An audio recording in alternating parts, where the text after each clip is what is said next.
kata firman Tuhan, pergaulan yang buruk merusak kebiasaan yang baik. Tuhan mau kita hidup dalam kekudusan. Karena firman Tuhan ini berkata, ketika kita tidak hidup dalam kekudusan, kita bukan melawan manusia, tapi kita melawan firman Allah. Jangan tidak sopan, jangan buka-bukaan. Dalam hubungan harus saling menjaga kehormatan, sebuah nilai yang gak boleh hilang, bahkan sampai menikah. Nilai penghargaan dan kekudusan. Kalau pasanganmu itu berharga bagi kamu pasti jaga dia. Ketika kita dating, kita pergi berduaan, jangan memakai kesempatan dating untuk saling membangkitkan hawa nafsu. Kalau kita ingin hidup dalam kekudusan, kita harus menjauhi titik rangsang, baik itu pegang-pegangan, ciuman, ataupun rangsangan dengan mata. Ketika kita memakai pakaian yang tidak senonoh, yang sangat terbuka, secara tidak langsung sedang menggoda pasangan kita. Kalau tidak mau diraba, jangan dibuka. Ajaib kau Tuhan, agung dan perkasa,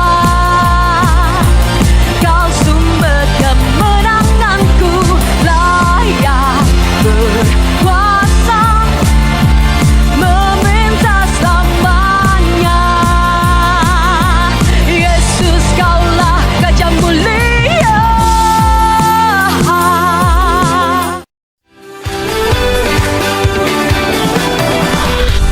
Bapa di surga, kami bersyukur buat kasih setiamu dalam hidup kami. Terima kasih buat kesabaranmu, kasih setiamu, dan anugerahmu dalam hidup setiap kami Tuhan. Sebentar firmanmu akan ditaburkan, biar kiranya kebenaran firmanmu boleh memerdekakan setiap kami. Tolong hambamu Tuhan, biarlah hikmat dan pewahyuan dari Roh Kudus boleh memampukan setiap kami memahami firman-Mu dengan bahasa yang mudah kami mengerti, supaya kami bisa melakukannya dalam hidup kami. Menyerahkan menit-menit ke depan ke dalam pimpinan Roh Kudus sepenuhnya, hanya di dalam nama Yesus kami berdoa. Amen. Halo anak muda, senang sekali Kak Heni bisa kembali melayani kalian. Hari ini Kak Heni akan bahas tentang batasan dalam pacaran. Dalam 1 Tesalonika 4 ayat yang pertama kita akan baca sama-sama. Judulnya Nasihat Supaya Hidup Kudus. Ayat pertama kita baca. Akhirnya saudara, kami minta dan nasihatkan kamu dalam Tuhan Yesus. Kamu telah mendengar dari kami bagaimana kamu harus hidup supaya berkenan kepada Allah. Hal itu memang telah kamu turuti, tetapi baiklah kamu melakukannya lebih bersungguh-sungguh lagi. Kamu tahu juga petunjuk-petunjuk mana yang telah kami berikan kepadamu atas nama Tuhan Yesus. Ayat ketiga, karena inilah kehendak Allah, pengudusanmu, yaitu supaya kamu menjauhi percabulan, supaya kamu masing-masing mengambil seorang perempuan menjadi istrimu sendiri dan hidup di dalam pengudusan dan penghormatan. Ayat yang kelima kita baca sama-sama. Bukan di dalam keinginan hawa nafsu seperti yang dibuat oleh orang-orang yang tidak mengenal Allah, dan supaya dalam hal-hal ini orang jangan memperlakukan saudaranya dengan tidak baik dan atau memperdayakannya, karena Tuhan adalah pembalas dari semuanya itu, seperti yang telah kami katakan dan tegaskan dahulu kepadamu. Ayat ketujuh, Allah memanggil kita bukan untuk melakukan apa yang cemar, melainkan apa yang kudus. Ayat 8, karena itu siapa yang menolak ini bukanlah menolak manusia, melainkan menolak Allah yang telah memberikan juga Roh-Nya yang kudus kepada kamu. Ayat ini mengajarkan kepada kita apa yang menjadi kehendak Allah bagi kita. Terlepas dari Anda adalah anak muda atau orang dewasa, Tuhan mau dalam hubungan kita dengan sesama, kita hidup dalam kekudusan. Mari kita mengerti dari ayat ini dikatakan, saya ingin tegaskan beberapa ayat di sini, karena inilah kehendak Allah, pengudusanmu, yaitu supaya kamu menjauhi percabulan. Terlepas dari Anda single atau double, Tuhan ingin Anda menjauhi percabulan. Katakan amin. Hidup di dalam pengudusan dan penghormatan, bukan di dalam keinginan hawa nafsu, seperti yang dibuat oleh orang-orang yang tidak mengenal Allah. Saya pernah bahas tentang bahwa budaya kita dengan dunia gak bisa sama, karena orang-orang yang belum mengenal Allah, mereka masih dibutakan. Mereka gak ngerti bahwa mereka hidup dalam dosa, mereka hidup di dalam kenajisan. Tapi kita yang sudah mengerti kebenaran, kita harus hidup di dalam keinginan roh, bukan keinginan hawa nafsu kita sendiri. Jangan lagi hidup seperti orang-orang yang tidak mengenal Allah. Bahkan firman Tuhan katakan gini, supaya dalam hal-hal ini orang jangan memperlakukan saudaranya dengan tidak baik. Seperti apa dengan tidak baik? Memperdaya, menggunakan sesama, memanfaatkan hubungan untuk memuaskan hawa nafsu. Jangan sampai kita memperlakukan orang lain dengan tidak baik atau memperdaya mereka. Dan ditegaskan oleh firman Tuhan, Allah memanggil kita bukan untuk melakukan apa yang cemar, melainkan apa yang kudus. Apa sih yang menimbulkan keinginan untuk berbuat cabul? Saya punya istilah dari mata turun ke hati, sudah tidak asing lagi. Dari mata timbul keinginan di hati kita. Apa yang kita lihat dengan mata yang kemudian menjadi keinginan di hati kita. Contoh, kalau kita mau belajar ngirit, hemat, jangan ke mall. Karena semakin sering kita pergi lihat-lihat barang-barang yang bagus-bagus di etalase, atau kita browsing di sosial media, di toko online, barang-barang yang bagus-bagus, yang menggiurkan, belum tentu kita butuh sebenarnya, tapi kita jadi mau. Karena kelihatan mata. Sama ketika malam hari kita browsing di sosial media, kita follow akun-akun kuliner yang menyajikan makanan yang begitu enak dan membuat perut terasa lapar di tengah malam. Apa yang kita lihat membuat kita ingin, membuat kita mau. Pernahkah Anda nonton film, lalu di film itu orang makan mie Korea? Apa yang terjadi? Hari sudah malam, tapi tiba-tiba Anda sangat ingin makan mie Korea. Anda nonton film Itali, mereka makan pasta. Tiba-tiba Anda jadi kepengen makan pasta. Pepatah ini sungguh benar. Dari mata turun ke hati. Jangan suka nonton film porno. Jangan suka lihat gambar-gambar porno. Adegan-adegan seksual pornografi yang tentunya menimbulkan hawa nafsu. Bahkan terekam di alam bawah sadar kita. Sehingga dalam pikiran kita isi dengan kenajisan, imajinasi yang najis dan kotor. Jangan sampai kita berpikir, enggak, cuma lihat doang. Firman Tuhan berkata, barang siapa melihat dan mengingi dalam hati sudah berzinah, kata Yesus. Hati-hati apa yang kita lihat dengan mata kita. Apa yang menimbulkan keinginan berbuat cabul? Pertama, dari apa yang kita lihat. Yang kedua, dari apa yang kita dengar, karena kita punya indera yang sumber informasi kita itu mata dan telinga kita. Kalau kita suka kumpul sama teman-teman yang tidak hidup dalam kekudusan, mereka yang tidak mengenal Allah, Anda akan dipengaruhi dengan budaya dunia yang menghalalkan seks sebelum menikah. Mereka akan bilang gini, udah apain aja pacar lo? Udah diapain? Udah pernah ngapain aja?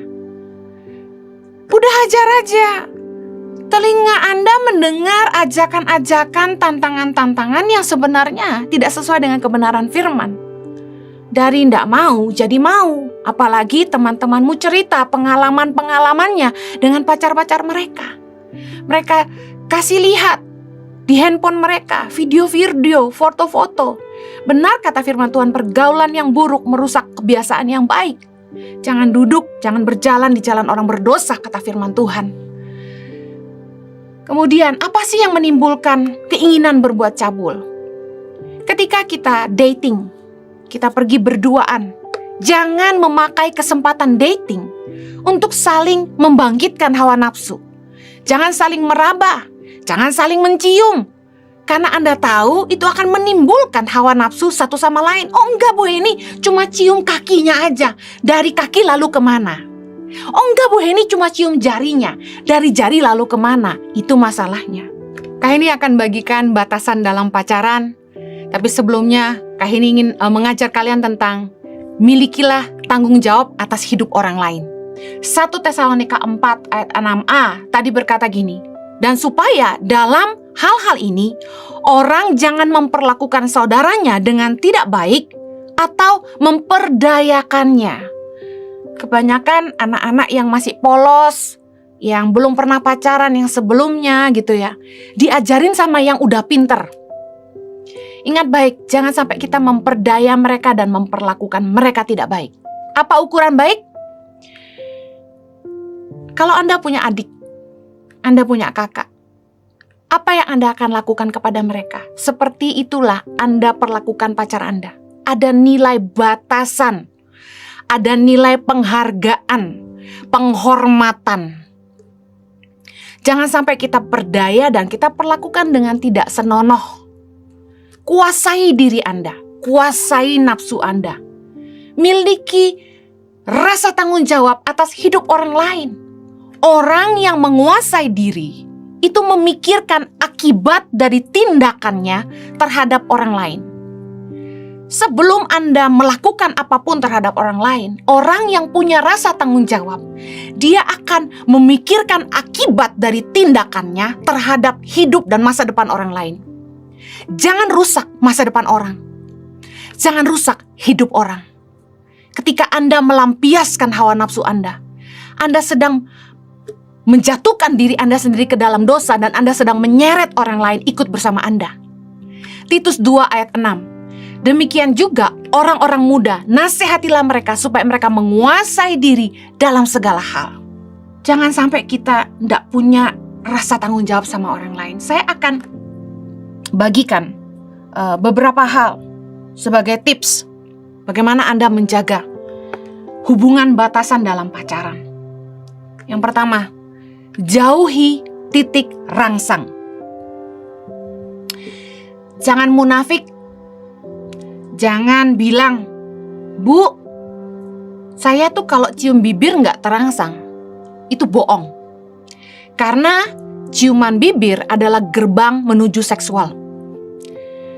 Ciuman bibir merupakan gerbang hubungan seksual. Jangan munafik pada diri sendiri. Kalau Anda tahu Anda mudah terangsang di area tertentu, jangan cobai diri Anda dan jangan cobai orang lain. Titik rangsang tiap orang beda-beda. Mungkin ada orang yang dicium jempolnya aja dia merangsang. Ya jangan. Anda bilang, Bu Heni, kalau saya cium kening tidak apa-apa. Silakan. Kalau Anda bilang, oh itu bukan titik rangsang saya dan bukan titik rangsang pasangan saya. Jangan Anda bilang, Bu Heni, saya cuma cium telinganya. Loh, Anda tahu bahwa itu titik rangsang. Kemudian, Bu Heni, saya cuma pegang pinggangnya. Dari pinggang turun kemana? Kalau Anda bilang, enggak Bu Heni, itu sopan. Oke, kalau Anda enggak membuat pasanganmu bangkit titik rangsangnya dan Anda sendiri tidak, silakan lakukan. Tapi pesan saya, jangan munafik. Jangan sampai Anda mencobai orang lain dan Anda juga mencobai diri sendiri. Kalau kita tidak mau merangsang orang, jangan mau diraba, jangan mau dibuka. Dan jangan meraba dan jangan membuka.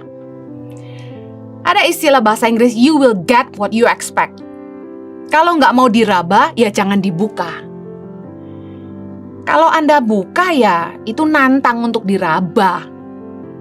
Contoh, Anda pakai rok mini, super mini yang perempuan. Nggak usah laki, yang perempuan aja pengen megang kok. Apalagi putih mulus gitu. Apa nggak pengen megang sih? Kalau nggak mau diraba, jangan dibuka. Atau, maaf, Anda mempertontonkan buah dada Anda kemana-mana. Separuh. Wah, itu nggak loncat syukur. Kalau nggak mau dipegang, ya jangan dikasih lihat orang.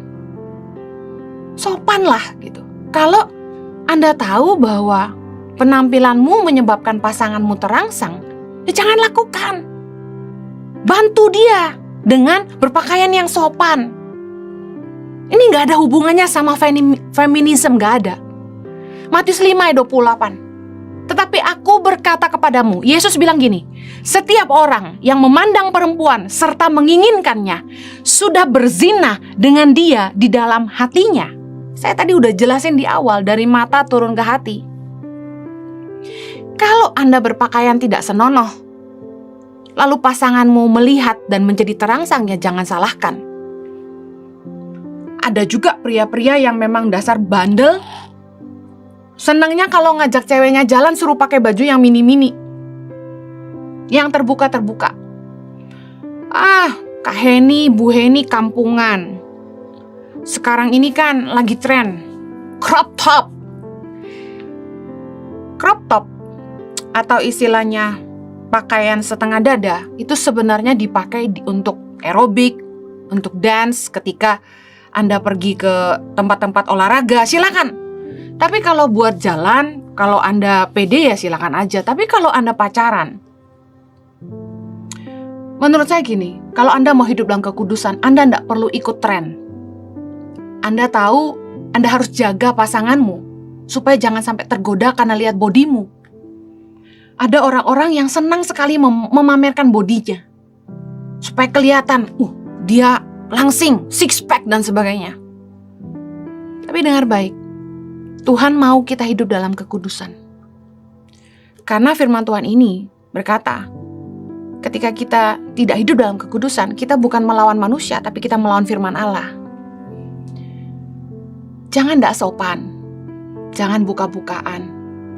Dalam hubungan, harus saling menjaga kehormatan, sebuah nilai yang gak boleh hilang, bahkan sampai menikah. Nilai penghargaan, saya sebut itu, dan kekudusan. Kalau pasanganmu itu berharga bagi kamu, kamu pasti jaga dia. Kalau itu berharga, pasti kamu jaga. Tahukah Anda, image itu dibangun dari penampilan. 1 Samuel 16 ayat 7b berkata, manusia melihat apa yang di depan mata. Cuma Tuhan yang melihat hati, tapi manusia hanya bisa melihat yang di depan mata. Apa ekspektasi Anda tentang image Anda di mata publik? Anda ingin dinilai sebagai wanita seperti apa, pria seperti apa? Tahukah Anda bahwa pakaian itu mencerminkan jati diri seseorang? Pakaian mencerminkan pekerjaan seseorang, mencerminkan manner dan gaya style seseorang. People who have manner dress up better. Saya percaya bahwa orang yang ngerti tata krama itu, dia ngerti cara berpakaian. Apa yang kita kenakan di luar menunjukkan jati diri kita, siapa kita. Kalau ada orang pakai kemeja putih, celana hitam, seringkali dikira pelayan restoran. Kalau orang berpakaian kaos hitam, celana hitam, dengan celemek hitam, pasti dipikir ini pelayan kafe. Karena untuk setiap pekerjaan, ada etika berpakaiannya. Pegawai bank harus pakai celana kain, kemeja lengan panjang, dan dasi. Ada manner-manner yang harus diikuti dalam cara berpakaian. Anda tidak mungkin bisa diterima pekerjaan kalau Anda melamar kerja dengan pakaian yang tidak senonoh.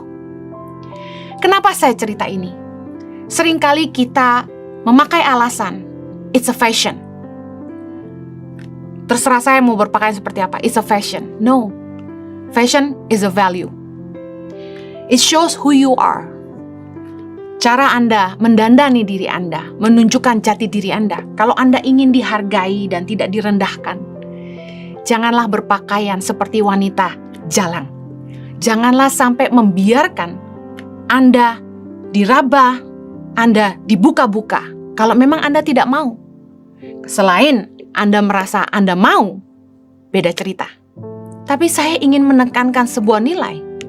Kalau kita ingin hidup dalam kekudusan, kita harus menjauhi titik rangsang. Baik itu pegang-pegangan, ciuman, ataupun rangsangan dengan mata. Ketika kita memakai pakaian yang tidak senonoh, yang sangat terbuka, ya tentu kita akan secara tidak langsung sedang menggoda pasangan kita.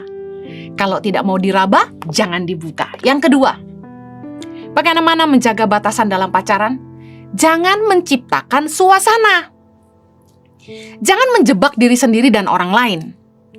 Jangan sengaja cari tempat-tempat gelap, sepi, di bawah pohon, parkir di situ, mulai turunkan dudukan, rebahan, yang memungkinkan Anda untuk melakukan hubungan percabulan.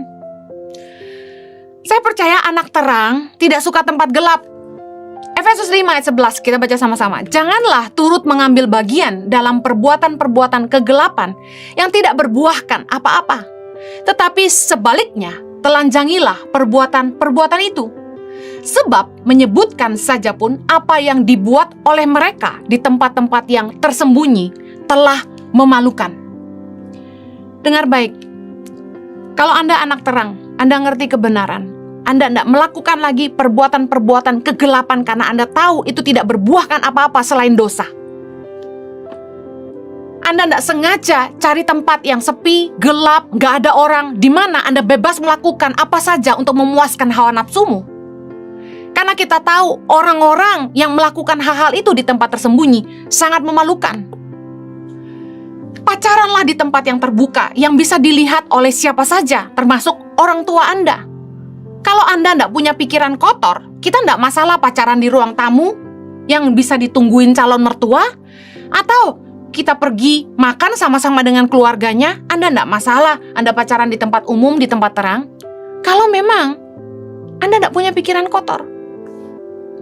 Saya sedih satu kali, saya nonton bersama anak-anak saya di bioskop bersama dengan suami. Begitu lampu menyala, saya kaget. Di sudut paling gelap, anak SMP bangkit berdiri dengan baju sudah lecek, roknya super duper mini, dia rapikan. Orang tuanya tidak tahu dia pulang sekolah itu kemana. Dengar baik, anak terang pacaranlah di tempat terang. Justru kalau kita memang tidak punya niat jahat sama orang, kita tidak punya pikiran kotor, tidak ada niat cabul, kita pacaran di tempat yang terang, dilihat semua orang.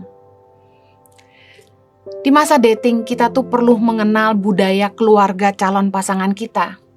Ada baiknya kita mulai ikut acara keluarga mereka mungkin. Makan bersama papa mamanya mungkin. Jangan berdua-duaan lah. Saya sudah pernah katakan ini.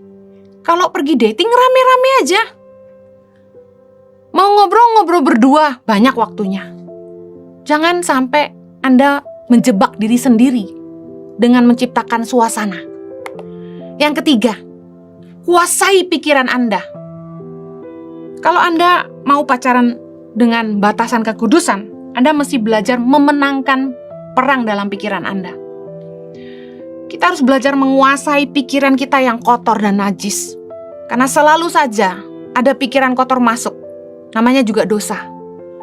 Nah, saya percaya apa yang kita lakukan itu sudah kita bayangkan sebelumnya. Orang tuh gak mungkin serta-merta spontanitas. Buat lalu. Mereka jatuh dalam dosa. Sebelum mereka lakukan, mereka sudah pikirkan. Sebelum mereka lakukan, itu sudah dibayangkan. Menangkan peperangan dalam pikiranmu. Jangan punya pikiran kotor. Usir itu. Bagaimana caranya supaya pikiran kita tidak kotor? Banyak-banyaklah merenung firman Tuhan. Baca supaya telingamu dengar. Sumber informasimu, mata dan telinga. Dengar firman Tuhan. Supaya keyakinan dalam pikiran kita, keyakinan di alam bawah sadar kita diisi oleh kebenaran firman. Mazmur 119 ayat 9 berkata gini. Dengan apakah seorang muda mempertahankan kelakuannya bersih? Dengan menjaganya sesuai dengan firman-Mu. Bagaimana Anda menjaga kelakuan Anda? Dengan menjaganya sesuai firman Tuhan. Nah, karena itu Anda perlu ngerti firman Tuhan. Sering-seringlah dengar khotbah di YouTube. Baca firman. Kalau Anda malas baca, beli Bible yang ada suaranya. Dengar firman di ibadah online.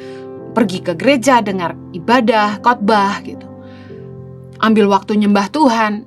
Usir pikiran-pikiran kotor, isi ganti dengan firman. Saya percaya firman Tuhan itu seperti air yang membersihkan pikiran kita. Kalau pikiran kotor masuk, tiba-tiba pikiran najis masuk, usir itu. Segera alihkan fokus kita. Jangan malah diteruskan. Masuk, wah, direnungkan. Masuk, langsung ngelamun. Diterusin imajinasinya. Jangan. Apakah hamba Tuhan gak bisa masuk pikiran kotor? Bisa. Pikiran kotor itu bisa masuk ke siapa aja. Kita yang harus lawan. Segera stop dan alihkan.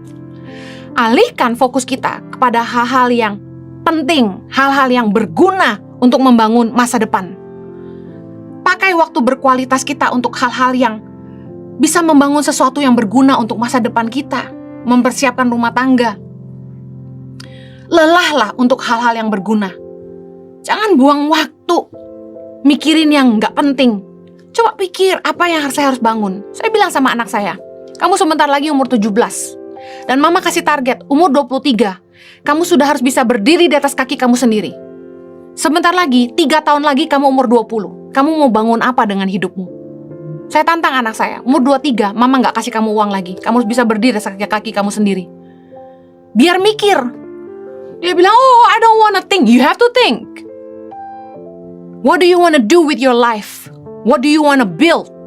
Untuk segala sesuatu butuh waktu. Untuk membangun sesuatu itu butuh waktu. Gak bisa instan. You have to start now. Anda harus mulai dari sekarang. Anda mau bangun apa 5 tahun ke depan? Anda harus mulai hari ini. Karena umur jalan terus. Kalau Anda cuma ngelamun, main game, have fun terus, it will bring you nowhere. Main-main aja gak akan bawa Anda kemana-mana. Anda main aja terus 5 tahun ini. Lihat 5 tahun ke depan Anda jadi orang gak berguna. Pikir apa yang Anda mau bangun ke depan. Kalau Anda mau nikah, Anda gak bisa ngarepin papa mama. Anda akan bangga kalau Anda punya uang untuk pernikahanmu sendiri. Anda akan bangga kalau Anda bisa beli rumah sendiri dari tabunganmu sendiri. Daripada pacaran gak guna, celemat-celemet, ngancurin dua-duanya, saling ngejatuhin, jatuh dalam dosa, jauh dari kebenaran. Kenapa gak pakai waktu tuh untuk kerja, bangun masa depan? Sehingga ketika kalian mau nikah, kalian sudah punya rumah. Mulai bareng-bareng kerja dan cicil rumah. Saya tantang anak-anak muda, lelahlah untuk hal-hal yang berguna. Alihkan fokusmu dari hal-hal yang kotor untuk melakukan hal-hal yang lebih baik ke depan. Hal-hal yang lebih penting untuk membangun masa depan. Jangan jadi orang yang gak berguna, tapi jadilah orang yang jadi berkat bagi siapa saja. Saya selesai, saya berdoa agar Anda diberi hikmat oleh Tuhan dalam menjaga hubungan dalam kekudusan. Saya tidak bermaksud merendahkan siapapun, tapi saya mengajarkan kebenaran. Sebagai anak-anak terang, jangan lagi hidup dalam kegelapan. Tuhan berkati, mari kita berdoa. Kiranya kasih karunia Tuhan memampukan setiap anak-anak-Mu Tuhan untuk hidup dalam kekudusan dan kebenaran, karena kami dipanggil untuk melakukan apa yang kudus, bukan apa yang cemar. Berdoa Tuhan agar ada kebenaran firman-Mu ini boleh berakar dan bertumbuh dalam hidup mereka, agar sungguh-sungguh mereka boleh melakukannya. Mereka boleh menjauhi titik rangsang, mereka menjauhi suasana yang membuat mereka jatuh, dan mereka boleh memenangkan medan perang dalam pikiran mereka, supaya mereka selalu hidup dalam kebenaran Tuhan. Terima kasih Bapa, di dalam nama Yesus kami berdoa. Amen. Keep winning. God bless you.